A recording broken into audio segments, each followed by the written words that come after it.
আসসালামু আলাইকুম এভরিওয়ান, আমি রেজওয়ান আহমেদ রিয়াম। আজকে পড়ব কনিক্স এবং কনিক্সের সাধারণ সমীকরণ। তো কনিক্সের পার্ট 1 হবে এটা। সো কনিক্সের সাধারণ সমীকরণ আমরা পড়ে এসেছি মোটামুটি বৃত্ত এবং সরলরেখা চ্যাপ্টারে। সো বৃত্ত এবং সরলরেখা পড়ার সময় তোমরা অটোমেটিক কনিক্স সম্বন্ধে একটা আইডিয়া পেয়ে গেছো, হয়তো অনেকে বুঝতে পারোনি। আসলে কনিক্স হচ্ছে যে কোনো বক্ররেখার সমীকরণ, যে কোনো বক্র অথবা যে কোনো সরলরেখার সমীকরণ। সো বক্ররেখা কখনো কখনো কিন্তু সরলরেখা হয়ে যায়, বা অনেকগুলো ক্ষুদ্র ক্ষুদ্র সরলরেখা মিলে একটা বক্ররেখা পসিবল। সো বুঝতে পারছো যে বক্ররেখা এবং সরলরেখার মধ্যেও একটা সম্পর্ক আছে। আচ্ছা, এটা আমাদের ইস্যু না, আমাদের ইস্যু হচ্ছে কনিক্সের সাধারণ সমীকরণ। তো কনিক্সের সাধারণ সমীকরণটা আমরা বৃত্তের চ্যাপ্টারে দেখে এসেছি, যে আমরা বৃত্তের যে সমীকরণ ছিল সেখানে আমাদের এইচ অনুপস্থিত ছিল এবং এ আর বি দুইটা ভিন্ন দুইটা সমান ছিল। তাহলে আমাদের বৃত্তের সমীকরণটা কি ছিল? আমি যদি বৃত্তের সমীকরণটা লিখি, এ এক্স স্কোয়ার প্লাস কি ছিল, এ ওয়াই স্কোয়ার, অথবা তোমরা এইভাবে পড়েছো আর কি, X square plus Y square plus 2gx plus 2fy plus c equal to 0। তোমরা এইভাবে পড়েছো আর কি বৃত্তের সমীকরণ। সো এখানে কি বলা যায় দেখো, এই যে x এর সহগ এটা 1, y এর সহগ এখানে কি 1, তাহলে x এর সহগ আর y এর সহগ এখানে সমান ধরা হয়েছে এবং h যে টার্মটা সেই টার্মটাকে 0 ধরা হয়েছে। আচ্ছা, তাহলে আমি যদি এভাবে বলতে পারি যে ax square plus ay square plus 2gx plus 2fy plus c equal to 0, এটা কি বৃত্তের সমীকরণ? আমি যদি বলি হ্যাঁ, এটাও বৃত্তের সমীকরণ। কেন? কারণ এখানে a এর মান, এই যে এক্স স্কোয়ারের সহগ a, ওয়াই স্কোয়ারের সহগ a, এবং কি h এর মান 0, তাহলে কি হবে? এটা বৃত্তের সমীকরণ হবে।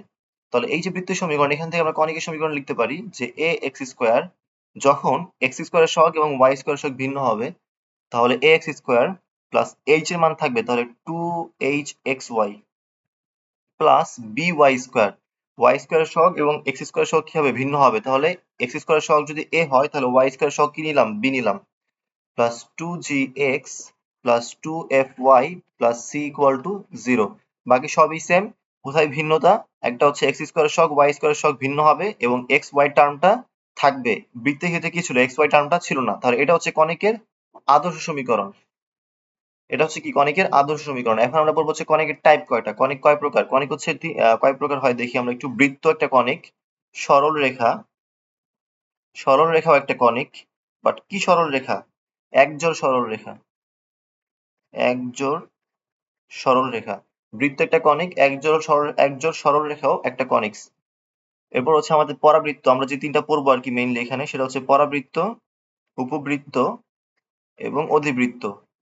এই তিনটা হচ্ছে আমরা কনিক্স চ্যাপ্টারে মেইনলি পড়বো, আর বাকি দুটো পড়ে এসেছি ফার্স্ট পেপারে। বাকি দুটো পড়িনি আসলে, একজোড় সরলরেখা নিয়ে আমাদের মেইনলি নাই। আইআইটি তে আসলে মোটামুটি পড়ানো হয় আইআইটি অ্যাডমিশনে, বাট আমাদের একজোড় সরলরেখা তেমন নাই সিলেবাসে। শুধু মানে একটি সরলরেখার সমীকরণ, বা একজোড় সরলরেখা মানে কি জানো? একজোড় সরলরেখা মানে হচ্ছে এরকম যে একটা সরলরেখা একটা সরলরেখা এরকম থাকবে। এটা কেমন? এটা হচ্ছে যে এরকম, যে তোমাকে যদি বলে দেয়, আচ্ছা এটা একটু পরেই দেখাই, আগে বৃত্ত, পরাবৃত্ত, উপবৃত্ত, অধিবৃত্ত, এদের হচ্ছে কন্ডিশন গুলো বলি যে কখন কোনটা হবে। সো বৃত্ত আমরা একটা কনিক্সের সমীকরণ দেখে বুঝবো কিভাবে এটা বৃত্ত হবে কিনা, এটা পরাবৃত্ত হবে কিনা, এটা উপবৃত্ত হবে কিনা, এটা অধিবৃত্ত হবে কিনা, এবং এটা একজোড় সরলরেখা হবে কিনা। সো প্রথমে আমাদের চেক করতে হবে কি একজোড় সরলরেখা হবে কিনা। তাহলে ফার্স্টে আমাদের চেক চেক করতে হবে কোনটা, একজোড় সরলরেখা হবে কিনা। একজোড় সরলরেখা হওয়ার শর্ত কি?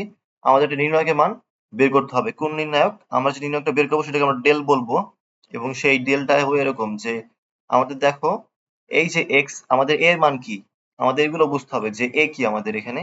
এ হচ্ছে এক্স স্কোয়ারের সহগ, বি কি ওয়াই স্কোয়ারের সহগ, এই টার্মগুলো লিখতে হবে। ঠিক আছে, এ হচ্ছে এক্স স্কোয়ারের সহগ, বি হচ্ছে ওয়াই স্কোয়ারের সহগ, এক্স ওয়াই কি, সরি এক্স ওয়াই না, এইচ কি, এইচ কি, এইচ হচ্ছে আমাদের এক্স ওয়াই এর সহগের 2 ভাগ, মানে এক্স ওয়াই সহগকে 2 দ্বারা ভাগ করব। এক্স এইচ কি, এক্স ওয়াই এর সহগকে 2 দ্বারা ভাগ করব। দেন হচ্ছে আমাদের জি কি, এক্স এর সহগকে 2 দ্বারা ভাগ করব। এই এফ কি, ওয়াই এর সহগকে 2 দ্বারা ভাগ করব। আর সি কি, কনস্ট্যান্ট টার্ম। তাহলে এই টার্মগুলো আমাদের জানতে হবে। আমরা তো পরীক্ষা হলে কখনো এরকম দেখবো না যে এ বি সি আকারে থাকবে, আমাদের থাকবে কি 2x স্কোয়ার অথবা 3xy। যখন 3xy থাকবে তখন আমরা কি করবো, h এর মান বের করার জন্য 2 দ্বারা ভাগ করে দিব। ঠিক আছে? আচ্ছা, তাহলে হচ্ছে আমরা এ বি সি এভাবে মান বের করতে পারবো। যখন বের করলাম তখন আমরা একটা নির্ণায়ক বের করবো। নির্ণায়ক বের করার আমরা মনে রাখবো কিভাবে যে নির্ণায়কটা কিভাবে বের করবো। সো আমি যদি শর্টকাটটা তোমাদের বুঝাই দিই, এটার প্রুফটা তোমরা পরে শিখবা। অনেক বড় একটা প্রুফ আছে, ইঞ্জিনিয়ারিং ম্যাথমেটিক্সে শেখানো হয় মোটামুটি, বাট তোমরা হচ্ছে আপাতত সূত্রটা মুখস্থ রাখো। কিভাবে মনে রাখতে হয় দেখো, যে এখানে এ দিবা, এখানে বি, এখানে সি, তাহলে এ বি সি কি বরাবর, মুখ্য কর্ণ বরাবর। ঠিক আছে, এটা হচ্ছে এবিসি। এরপর হচ্ছে এফ জি এইচ। এখন এ বি সি ডি ই, এই দুটা বাদ যাবে আমাদের। ঠিক আছে, মনে রাখবো যে ডি ই থাকবে না এখানে। তাহলে A B C D E, F G H, তাহলে এফ হবে এখানে, এফ হবে এখানে, জি হবে এখানে, জি হবে এখানে, এইচ হবে এখানে, এইচ হবে এখানে। কি করলাম, এখানে এফ, এখানে এফ, এই পাশে একটা এফ দিবে, এই পাশে একটা এফ দিবে, এখানে জি দিলে এখানে জি দিতে হবে, এখানে এইচ দিলে এখানে এইচ দিতে হবে। তো আশা করি বুঝতে পারছো যে আমাদের নির্ণয়টা কিভাবে দিতে হবে। প্রথমে এ বি সি এই কর্ণ বরাবর দিয়ে দিবে, দেন হচ্ছে কি এফ এফ জি এইচ, তাহলে A B C F G H, A B C F G H, এভাবে মনে রাখবে। ঠিক আছে, আমাদের ডি তো নাই এখানে। ঠিক আছে, আচ্ছা, তাহলে আমাদের ডেল এর মানটা হয়ে গেল। এখন আমরা যদি দেখি যে আসলে ডেল এর মানটা কিভাবে বের করতে হয়, তো একটা ম্যাথ নিলে বুঝতে পারবা যে ডেল এর মানটা কিভাবে বের করবো আমরা। ধরো হচ্ছে আমাদের একটা সমীকরণ দেওয়া আছে, x square plus 4xy plus 4y square plus 2x plus 4y plus 1 equal to 0। এটা কি আমাদের একটা কনিক্সের সমীকরণ দেওয়া আছে। সো আমরা প্রথমে চেক করবো কি আমাদের বলবে যে কনিক্সের সমীকরণটা কি নির্দেশ করে। কি নির্দেশ করে এটা আমরা কখন সবসময় চেক করবো, কি সবসময় চেক করবো হচ্ছে প্রথমে ডেল এর মান। ডেল এর মান চেক করে দিলে হচ্ছে আমরা কন্ডিশনে যাবো। আমি কিছু কন্ডিশন বলে দিব যে এটা পরাবৃত্ত হবে কখন, উপবৃত্ত হবে কখন, অতিবৃত্ত হবে কখন। বাট আগে কি করবো, ডেল চেক করবো। ডেল যদি জিরো হয়, ডেল যদি জিরো হয় তাহলে একটা কেস হবে, ডেল জিরো না হলে আরেকটা কেস হবে। বাট আমরা আগে ডেল এর মানটা বের করা শিখে নেই। ঠিক আছে, তো এখান থেকে আমরা বলতেছি যে এক্স এর সহগ, এক্স স্কোয়ারের সহগ কি আমার এ এর মান, তাহলে এই কোথায় হয়, এখানে হয়। এ বি সি এভাবে আসবে, তাহলে এক্স স্কোয়ারের সহগ কত আমার এখানে 1, ওয়াই স্কোয়ারের সহগ কত 4, এইচ আমাদের এ বি সি, সি এর মান কত, সি এর মান হচ্ছে 1। এরপর আমরা এফ এ চলে যাব, F G H, F G H, তাই তো।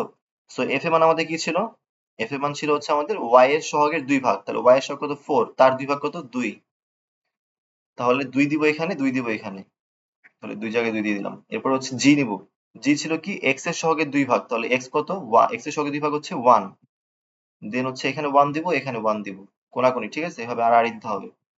এরপর আমরা দিব হচ্ছে H, F G H, H এর মান হচ্ছে এক্স ওয়াই এর সহগের 2 ভাগ, তাহলে এক্স ওয়াই সহগ হচ্ছে 4, এর 2 ভাগ হচ্ছে 2, তাহলে এখানে 2 দিলাম। তাহলে এটা হচ্ছে আমার নির্ণায়কটা, এই নির্ণায়কের মানটা আমাকে বের করতে হবে। এবং বের করে আমরা যে কন্ডিশনটা সেটা এখন বলবো, যে সরলরেখা কখন, একজোড় সরলরেখা কখন হবে, একজোড় সরলরেখা। আচ্ছা, আমরা এখানে যেহেতু লিখে রাখছি আমরা এখানেই বলতে পারি। আচ্ছা, এখানেই বলি, একজোড় সরলরেখা, একজোড় সরলরেখা কখন হবে, যখন ডেল এর মান ইকুয়াল টু 0 হবে। যখন ডেল ইকুয়াল টু 0 হবে, এই যে নির্ণায়কটা বের করছি এর মান যদি 0 হয়, তখন আমরা বলতে পারবো যে এটা একজোড় সরলরেখা নির্দেশ করতেছে। একজোড় সরলরেখা জিনিসটা কেমন, যদি এখানে একটু এক্সাম্পল দিই। একজোড় সরলরেখা হচ্ছে এরকম, যে আমরা জানি যে X plus Y plus 1 equal to 0, এটা একটা কি সরলরেখা না। এটাকে 1 নং দাও।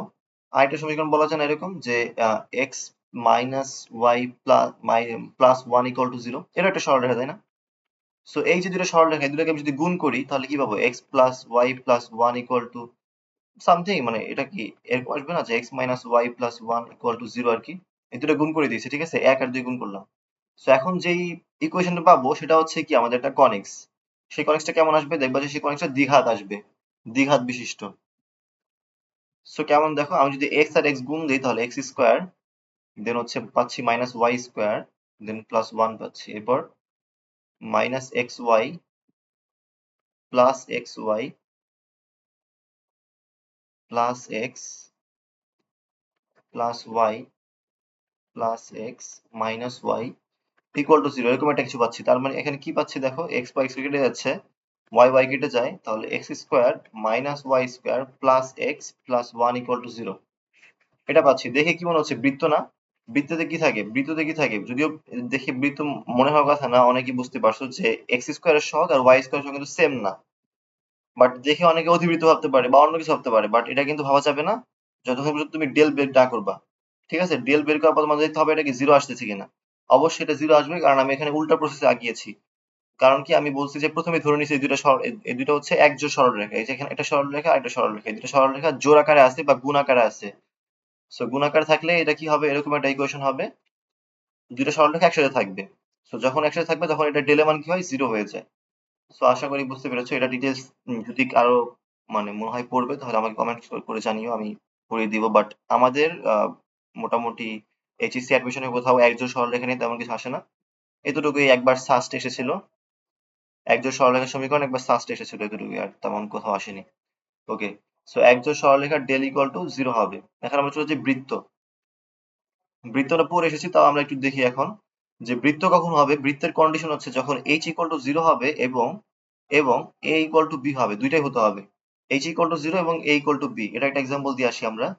আমাদের একটা পরীক্ষা এরকম কোশ্চেন বলে দিল যে ax স্কোয়ার প্লাস বলে দিল হচ্ছে ধরো h বাই কি বলা যায়, লাইক হচ্ছে এখানে এক্স ওয়াই তে বলতে পারো হচ্ছে এখানে d মাইনাস ই দিয়ে দিল, ঠিক আছে। h by d minus e plus এখানে ধরো হচ্ছে তোমাকে দিয়ে দিল হচ্ছে 2y square plus 9x plus 20y plus 10 equal to 0। এই কোশ্চেন আমি নিজে বানালাম আর কি, ঠিক আছে। সো আমাদের বৃত্তের কন্ডিশন কি, তোমাকে বলবে যে এই যে কনিক্সটা, এই কনিক্সটা বৃত্ত হবে কোন কন্ডিশনে, বৃত্ত হবে কখন, কখন বৃত্ত হবে এই কনিক্সটা, বা নিচের সমীকরণটি কখন বৃত্ত হবে। এই এমসিকিউ গুলো তোমরা বৃত্ত চ্যাপ্টারে করে এসেছো, বাট আমি আবার করাচ্ছি কেন, কারণ এটা কনিক্সের মধ্যে পড়ে, বৃত্ত একটা কনিক্স। ওকে, সো আমরা এখন বৃত্তে যেই এমসিকিউ গুলো দিয়েছে আমরা যদি সলভ করার জন্য একটু কন্ডিশনটা দেখে আসি। আমরা কি কন্ডিশন বললাম, যে বৃত্ত যখন হবে তখন কি হবে, h 0 হবে এবং a ইকুয়াল টু b হবে। সো এই h 0 হবে, তাহলে h এর মানটা আমাদের কি হবে, 0 হবে।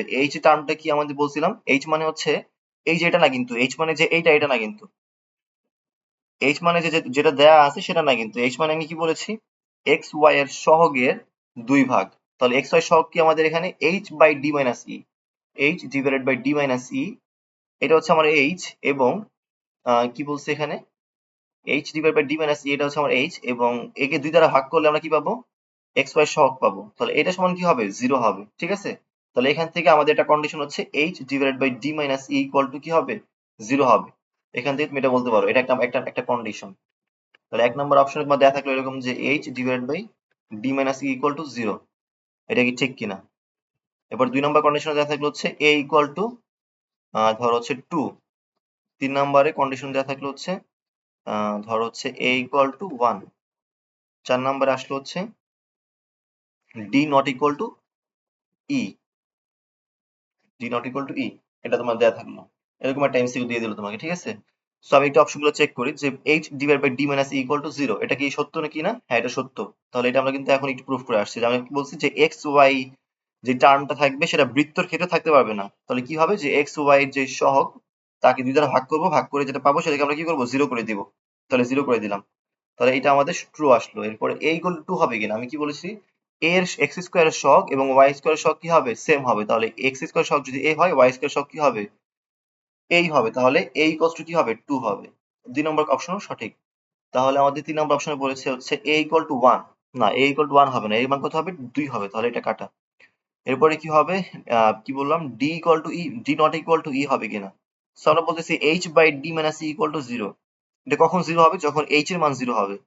এটা কি যদি d মাইনাস e এর মান যদি 0 হয়ে যায়, মানে এরকম যদি হয় d ইকুয়াল টু e, উল্টা করে বোঝার চেষ্টা করো, যদি d ইকুয়াল টু e হয়ে যায়, d ইকুয়াল টু e হয়ে গেলে এটার মান কি কখনো 0 হবে না। 1 বাই 0 মান কি, অলওয়েজ ইনফিনিটি। তার মানে তোমাকে বুঝতে হবে যে d এর মান কখনো e এর সমান হবে না, but d not equal to e হবে। কারণ আমাদের হতে হবে কি, h এর মান 0। যদি এটা কি 0 হতে হয় তাহলে কার মানে 0 হতে হবে, h এর মান 0। d not equal to e হতে হবে, এটাও কারেক্ট।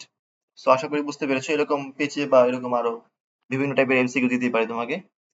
সো বৃত্তের কন্ডিশনটা তোমাকে মাথায় রাখতে হবে, এবং এগুলো এমসিকিউ তে সাধারণত আসে। এরপর আমরা পড়বো হচ্ছে পরাবৃত্ত। পরাবৃত্ত, পরাবৃত্তের কন্ডিশন কি আমাদের, পরাবৃত্তের কন্ডিশন হচ্ছে h square equal to ab, h square equal to কি, ab। সো আমি পরাবৃত্ত উপবৃত্ত এবং অতিবৃত্ত সবগুলোই কন্ডিশনে আপাতত এখন বলে দেই। পরাবৃত্ত হচ্ছে h square equal to ab, উপবৃত্ত হচ্ছে h square less than ab, অধিবৃত্ত হচ্ছে h square greater than ab। তো এগুলো আমরা মনে রাখবো কিভাবে, আমরা একটু এর উৎকেন্দ্রিকতা গুলো দেখে নিই। উৎকেন্দ্রিকতা জিনিসটা কি সেটা আমি একটু পরে ডিটেলস বলবো যখন আমরা ডিটেলস পড়বো আর কি। আপাতত আমরা হচ্ছে পাশাপাশি এদের উৎকেন্দ্রিকতাও শিখে নিই, যে কার উৎকেন্দ্রিকতা কত। উৎকেন্দ্রিকতা বা ইসেন্ট্রিসিটিকে আমরা ই দ্বারা প্রকাশ করি। টার্মটা হচ্ছে কি উৎকেন্দ্রিকতা, একটু লিখে নাও। উৎকেন্দ্রিকতা এটা হচ্ছে কি একটা রেশিও। কোন রেশিও? দূরত্বের রেশিও আর কি, এটা কোনো একক নাই। এতটুকু আগে আগে শিখে রাখো, যেটা হচ্ছে রেশিও, এটা দূরত্বের রেশিও। এটা হচ্ছে দিকাক্ষ থেকে একটা পয়েন্ট থাকবে, স্থির পয়েন্ট, এবং একটা চলমান পয়েন্ট থাকবে, তাদের দূরত্বের রেশিও আর কি। আপাতত আমি ডিটেলস না বলি, উৎকেন্দ্রিকতাকে আমরা ই দ্বারা প্রকাশ করি, কারণ এটার ইংলিশ টার্ম হচ্ছে কি ইসেন্ট্রিসিটি। তো ইসেন্ট্রিসিটিকে ই দ্বারা সংক্ষেপে বলা যায়। আর ই এর মান এই পাঁচটা কনিক্সের ক্ষেত্রে কি হবে? ডিফারেন্ট হবে। যেমন হচ্ছে এক জোড়া সরলরেখার জন্য ই এর মান হবে কি ইনফিনিটি। বৃত্তের জন্য ই এর মান কত হবে? 0 হবে। পরাবৃত্তের জন্য 1 হবে। উপকেন্দ্রের জন্য ই এর মান লেস দেন 1 হবে। বাট লেস দেন 1 মানে কত? লেস দেন 1 মানে হচ্ছে 0 থেকে 1 এর মধ্যে। তাহলে 0 লেস দেন ই লেস দেন 1 হবে। এটা হচ্ছে লিমিট ওর। আর অতিবৃত্তের জন্য ই এর মান গ্রেটার দেন 1 হবে। সো এটা মনে রাখতে পারো যে যখন ই এর মান গ্রেটার দেন 1, তার মানে হচ্ছে ই এর মান গ্রেটার দেন 1, এটা আমাকে মুখস্থ রাখতে হবে। যদি অধিবৃত্তের ক্ষেত্রে ই এর মান গ্রেটার দেন 1 হয়, তখন আমরা কি করব? H square greater than a b লিখবো। তার মানে এখানেও গ্রেটার দেন, এখানেও গ্রেটার দেন, দুইটা গ্রেটার দেন গ্রেটার দেন। তার মানে বড় হলেই অধিবৃত্ত, এটা মনে রাখতে পারো। বড় হলে অধিবৃত্ত। কি বড় হলে? উৎকেন্দ্রিকতা বড় হলে অধিবৃত্ত। আর হচ্ছে এইচ স্কয়ার মান বড় হলে অধিবৃত্ত। আর যদি ছোট হয় তখন কি হবে? উপবৃত্ত। এটা মনে রাখতে পারো যে h square less than a b হলে, মানে ছোট হলে অধিবৃত্ত, সরি উপবৃত্ত। ই এর মানও 1 এর চেয়ে ছোট হলে কি হবে? উপবৃত্ত হবে। আর এটা যেহেতু ইকুয়াল, তাহলে এটা কি হবে? 1 এর ইকুয়াল হবে। আর এগুলো তো এইচ এর মান 0 হবে, তো এটার মান 0 হবে। এটা ডেল ইকুয়াল টু 0, দেন এটা ইনফিনিটি হবে। সো আশা করি এটা তুমি মনে রাখতে পারবে বা মুখস্থ রাখতে পারবে। তোমাকে এগুলো এমসিকিউ তে দিবে, আশা করি বুঝতে পেরেছো। আমরা এখন একটা ম্যাথ দেখি যে এই কন্ডিশন গুলো ইউজ করে আমরা কখনো এটা একটা এমসিকিউ দেখিনি। সো আমরা এই কন্ডিশন গুলো একটু ইউজ করি, পরাবৃত্ত, উপবৃত্ত এবং অধিবৃত্ত। সো পরাবৃত্ত, উপবৃত্ত, অধিবৃত্ত ইউজ করে যদি আমরা কোনো ম্যাথ দেখতে চাই, ম্যাথ বা এমসিকিউ বলতে পারি এগুলো আর কি, ঠিক আছে? সো ধরো হচ্ছে তোমাকে এটা দিয়ে দিছে যে y square minus 4y divided by x square plus 6x equal to 12। এটা ইকুয়েশন দেয়া আছে, ঠিক আছে? সো বলো যে এটা কোন কনিক নির্দেশ করে। তোমাকে পাঁচটা কনিক বলে দিচ্ছে, সেই পাঁচটা কনিকের মধ্যে তোমার কোন কনিকটা এটা নির্দেশ করতেছে তোমাকে বলে দিল। ওকে, সো এমসিকিউ গুলো তোমার অপশনে থাকবে আর কি, যে পাঁচটার মধ্যে ধর চারটা অপশনে দিয়ে দিল। আচ্ছা, সো আমরা অপশন গুলো না লিখি, আমরা এখন হচ্ছে ডিরেক্ট ম্যাথে চলে যাই। যখন আমাদের এরকম কনিক দিয়ে দিবে, তখন আমরা কি করব? আমরা প্রথমে হচ্ছে এক্স স্কোয়ারের সহগ, ওয়াই স্কোয়ারের সহগ, এইচ এর সহগ, এইচ না এক্স ওয়াই এর সহগ আর কি। দেন হচ্ছে আমরা কি করব? এক্স এর সহগ, ওয়াই এর সহগ এবং হচ্ছে কনস্ট্যান্ট টার্ম, এইগুলো বের করে নিব। এক্স স্কোয়ারের সহগ আমার কত এখানে? -1। ওয়াই স্কোয়ারের সহগ 1। এক্স ওয়াই এর সহগ কত? 0। আমার এক্স এর সহগ কত? এক্স এর সহগ হচ্ছে 6, মানে 6। আর ওয়াই এর সহগ কত? -4। আর সি হচ্ছে -12। ঠিক আছে? এই যে এটাকে যদি এই পাশে নিয়ে আসো তাহলে তো সি পাবা আর কি। সো সি হচ্ছে -12। এগুলো আমরা এখান থেকে বলে নিলাম। তো আমরা যখন ডেলটা বের করবো, আমরা প্রথমে কি করবো? একটা কনিক্স থেকে দেখবো যে এটা কি এক জোড়া সরলরেখা কিনা। তবে আমরা কি করবো? প্রথমে ডেল বের করবো। তো আমরা এখানে ডেল বের করবো। দেখো ডেলটা কিভাবে বের করি। এ বি সি। তাহলে আমার এ এর মান কি ছিল? এক্স স্কোয়ারের সহগ -1। বি এর মান ছিল ওয়াই স্কোয়ারের সহগ। আর সি ছিল আমার কি কনস্ট্যান্ট টার্ম, তাহলে -12। তাহলে এ বি সি পেয়ে গেলাম। এফ জি এইচ এভাবে আগাবো। যখন এখানে এফ দিব তখন এখানে এফ দিতে হবে। সো এফ এর মান কি ছিল? ওয়াই এর সহগের 2 ভাগ। তাহলে ওয়াই এর সহগ হচ্ছে আমার -4, এর 2 ভাগ হচ্ছে -2। -2 -2 এফ জি এইচ।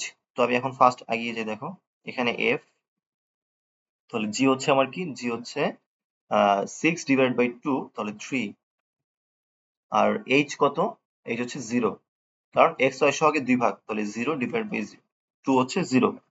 সো এইটা হচ্ছে আমাদের কি আসলো? ডেল আসলো। এই যে ডেলটা আসলো, এটাকে যখন আমরা নির্ণয় করব, তখন আমরা জানি নির্ণায়ক ম্যাট্রিক্স চ্যাপ্টার শিখে এসেছি। তো আমরা পাচ্ছি কত মান জানো? এটা কি ক্যালকুলেটরে করা যায়? হাতেও করা যায়। তো আমি যদি ক্যালকুলেটরে করে ফেলি, দেখতে পাচ্ছি যে এটার মান আসতেছে 7। তাহলে এটা কি 0 আসতেছে বলতো? ডেলের মানটা কি আমাদের 0? না, ডেলের মান 0 না। যেহেতু ডেলের মান 0 না, তখন আমরা বলতে পারি কি? তখন আমরা বলতে পারি এটা কি একজোড়া সরলরেখা হবে না। তাহলে এটা একজোড়া সরলরেখা যে হবে না, এটা আমরা কনফার্ম। এখন আমরা চলে যাবো বৃত্ত, উপবৃত্ত, অধিবৃত্ত এবং পরাবৃত্ত। এই তিনটার একটা হবে, আচ্ছা এই চারটার একটা হবে। সো বৃত্ত কি এটা হবে? বৃত্ত হবে না, কেন বুঝতে পারতেছো? এক্স স্কোয়ারের সহগ, ওয়াই স্কোয়ারের সহগ ডিফারেন্ট, তাহলে বৃত্ত বাদ। যদিও এক্স ওয়াই টার্ম 0 আসছিল, বাট এক্স স্কোয়ারের সহগ, ওয়াই স্কোয়ারের সহগ সেম না। যেহেতু প্লাস মাইনাস আর কি ঝামেলা আছে, তার মানে সেম না। ওকে, তাহলে বৃত্ত হবে না। এখন আমরা পরাবৃত্ত, উপবৃত্ত, অধিবৃত্তের কন্ডিশন কি শিখেছি? এইচ স্কোয়ার বের করবো আর এবি বের করবো। এইচ স্কোয়ার আর এবি তুলনা করবো, যদি ইকুয়াল হয় তাহলে পরাবৃত্ত, গ্রেটার দেন হলে অধিবৃত্ত, লেস দেন হলে উপবৃত্ত। তাহলে এইচ স্কোয়ার মান কত আমার এখানে? এইচ মানে কি আমরা জানি এক্স ওয়াই এর সহগের 2 ভাগ, এক্স ওয়াই সহগ কত এখানে 0, 0 এর 2 ভাগ কত 0, তার স্কোয়ার কত 0ই হবে। তাহলে এইচ স্কোয়ার মানে কত 0। এবি এর মান কত? এবি এর মান হচ্ছে এ এর মান 1, এর মান -1 আর বি এর মান কত 1। তাহলে এবি মান হচ্ছে -1। তাহলে 0 কি -1 হচ্ছে বড় নাকি ছোট? অবশ্যই বড়। তাহলে 0 যদি -1 হচ্ছে বড় হয়, তাহলে এইচ স্কয়ার গ্রেটার দেন কি এবি। যদি h square greater than a b হয়, তাহলে কি হবে? আমার হবে অধিবৃত্ত। অধিবৃত্ত। তো আশা করি তোমরা বুঝতে পেরেছো যে এই ম্যাথগুলো কিভাবে আসে বা এই এমসিকিউ গুলো কিভাবে আসে। দেখতে একটু বড় মনে হয়। আমি তোমাদের বলে দেই, বোর্ডের ম্যাথগুলো করার ক্ষেত্রে কখনো তোমরা এক জোড়া সরলরেখার জন্য চেক করবা না। ডেলের মান কখনো চেক করার দরকার নাই বোর্ডের এমসিকিউ সলভ করার জন্য, এইচএসসি, ঠিক আছে? এগুলো সাধারণত দেয় হচ্ছে অ্যাডমিশনে, যখন তোমাকে হচ্ছে আরো মানে একটু ঝামেলায় ফেলবে আর কি, বা যদি ক্যালকুলেটর ইউজ করতে দেয় অথবা টাইম বেশি থাকে এমসিকিউ সলভ করার জন্য, লাইক সিকিউর অথবা আইইউটি অথবা সাস্ট বা জিএসটি, এরকম ক্ষেত্রে দিতে পারে। বাট বোর্ডের ম্যাথে আমি কখনো দেখিনি যে একজোড়া সরলরেখা অপশনে থাকে অথবা একজোড়া সরলরেখা দিয়ে দেয়। সো তোমরা হচ্ছে টাইম ওয়েস্ট করবে না, তোমার ডি এর মান বের করে কখনো টাইম ওয়েস্ট করবে না। তোমরা ডিরেক্ট হচ্ছে বৃত্ত, উপবৃত্ত, অধিবৃত্ত এই অপশনগুলো চেক করলেই হবে বোর্ডের এমসিকিউ সলভ করার জন্য। ওকে, তো এই প্রসেসটা তোমরা আপাতত বাদ দিতে পারো। বোর্ডের এমসিকিউ সলভ করার জন্য কখনোই এরকম মনে করো না যে এইটা ছাড়া কিন্তু মানে ম্যাথটা পারফেক্ট হবে। ম্যাথটা পারফেক্ট হবে একটু রিস্ক হবে, বাট হয়তো তোমাদের এমসিকিউ মিলে যাবে। কারণ বোর্ডের টিচাররা কখনো একজোড়া সরলরেখাকে তাদের সিলেবাসে টপিক মনে করে না। যেহেতু টপিক মনে করে না, তাহলে এটা কখনো অপশনও দেয় না। অপশন না দিলে তোমাদের চেক করার দরকার নাই, তোমাকে যে কোনো 4টা অপশন দিবে আর কি। আচ্ছা, তো আমরা এখন কি করব? আমরা আর্কনিক্স এর, আচ্ছা আপাতত এখানে রাখি, ফার্স্ট পার্ট এখানে রাখি, এরপরে পরাবৃত্ত পড়ে।